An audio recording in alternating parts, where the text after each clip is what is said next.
Hello everyone, welcome to Sanmarga classes. Let us see question number 10 of chapter Atoms and Molecules. Define the law of constant proportion.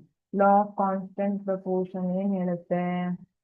Law of constant proportion states that in a chemical substance, the elements are always present in definite proportions by mass ಅಂತ ಹೇಳುತ್ತೆ.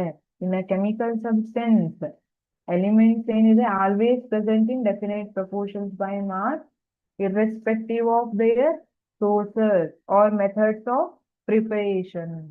ಈಗ H2O consider ಮಾಡಿದ್ರೆ oxygen ಒಂದಿರುತ್ತೆ, ಎರಡು hydrogen ಇರುತ್ತೆ.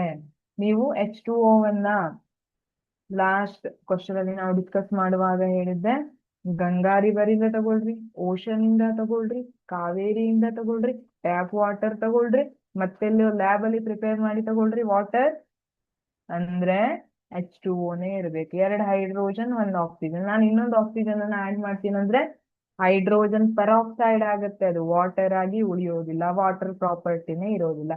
So ಒಂದು compound ಏನಿದೆ, ಒಂದು substance ಏನಿದೆ, ಎಲಿಮೆಂಟ್ಸ್ ಯಾವಾಗಲೂ ಡೆಫಿನೆಟ್ ಪ್ರಪೋರ್ಷನ್ ಬೈ ಮಾಸ್ ಅಲ್ಲೇ ಇದ್ದಿರ್ತವೆ ಅಂತ ಹೇಳ್ತಾರೆ.